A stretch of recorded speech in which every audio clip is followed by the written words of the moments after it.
जो हरि का नाम लेगा, हरि उसे बचाने कलयुग में भी स्वयं प्रकट होंगे। इसी कड़ी में हम लेकर आए हैं कलयुग की कुछ ऐसी घटनाएं जिन्होंने धर्म में हिंदुओं की आस्था को और प्रबल किया। आज हम आपको ऐसी कथा के बारे में बताने जा रहे हैं जिसका पुराणों में वर्णन मिलता है। इसमें भक्त और ईश्वर के अटूट प्रेम से संबंधित बहुत सारी कथाओं का उल्लेख मिलता है। साक्षी गोपाल नामक एक मंदिर से जुड़ी है कथा। ये कथा हमारे देश के साक्षी गोपाल नामक एक मंदिर से जुड़ी हुई है। कथा के अनुसार एक बार दो ब्राह्मण वृंदावन की यात्रा पर निकले। उनमें से एक वृद्ध था और दूसरा जवान था। मार्ग लंबा और कठिन था, जिस वजह से उन दोनों यात्रियों को यात्रा के दौरान कई कष्टों का सामना करना पड़ा। उस समय आज की तरह रेलगाड़ियों और बसों की सुविधा उपलब्ध नहीं थी। यात्रा के दौरान युवा ब्राह्मण ने वृद्ध व्यक्ति की खूब मदद की, जिसकी वजह से वृंदावन पहुंचकर उस वृद्ध ब्राह्मण ने कृतज्ञता जताते हुए कहा कि हे युवक, तुमने मेरी खूब सेवा की है।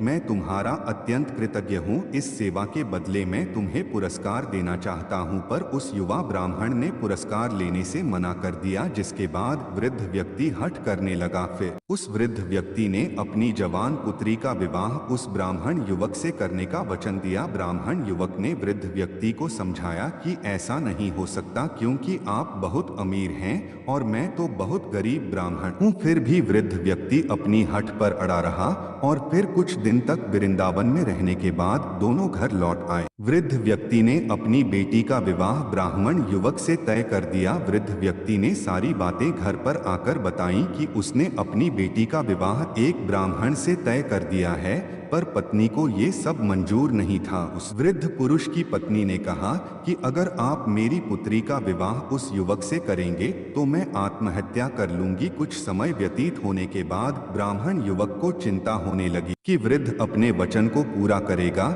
या नहीं। फिर ब्राह्मण युवक से रहा न गया और उसने वृद्ध ब्राह्मण के पास जाकर उसको अपना वचन याद करवाया। वो वृद्ध पुरुष मौन रहा और उसे डर था कि वो अपनी बेटी का विवाह इससे करवाता है तो उसकी पत्नी अपनी जान दे देगी। वृद्ध पुरुष ने कोई उत्तर नहीं दिया। तब ब्राह्मण युवक ने उसका दिया हुआ वचन याद करवाने लगा।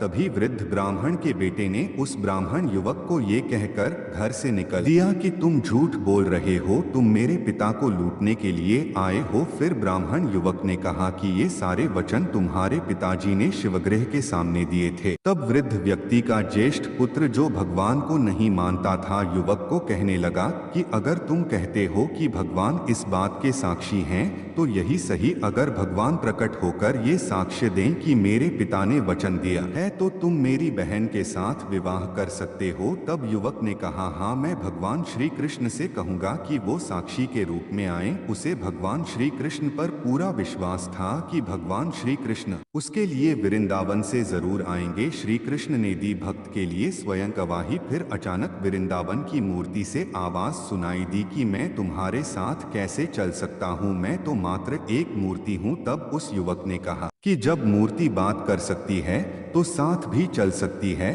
तब भगवान श्री कृष्ण ने युवक के समक्ष एक शर्त रख दी कि तुम मुझे किसी भी दिशा में ले जाना, मगर तुम पीछे पलटकर नहीं देखोगे। तुम सिर्फ मेरे नुपुरों की ध्वनि से ये जान सकोगे कि मैं तुम्हारे पीछे आ रहा हूँ। युवक ने उनकी बात मान ली और वो वृंदावन चल पड़े। जिस नगर में जाना था वहां पहुंचने के बाद युवक को नुपुरों की ध्वनि आनी बंद हो गई। युवक ने धैर्य न धरकर पीछे मुड़कर देख लिया। मूर्ति वहीं पर स्थिर खड़ी हुई थी। अब मूर्ति आगे नहीं चल सकती थी क्योंकि युवक ने पीछे मुड़कर देख लिया था। वो युवक दौड़कर नगर पहुंचा। सब लोगों को इकट्ठा करके बोलने लगा कि देखो, भगवान श्री कृष्ण साक्षी रूप में आए हैं। लोग स्तब्ध थे कि इतनी बड़ी मूर्ति इतनी दूरी से चलकर कैसे आई। फिर भगवान श्री कृष्ण की मूर्ति ने सबके सामने ब्राह्मण युवक की गवाही दी। उसके बाद वृद्ध ब्राह्मण की पुत्री के साथ उसका विवाह संपन्न हुआ। विवाह के बाद उस युवक ब्राह्मण ने श्री विग्रह के सम्मान में उस स्थल पर एक मंदिर बनवा दिया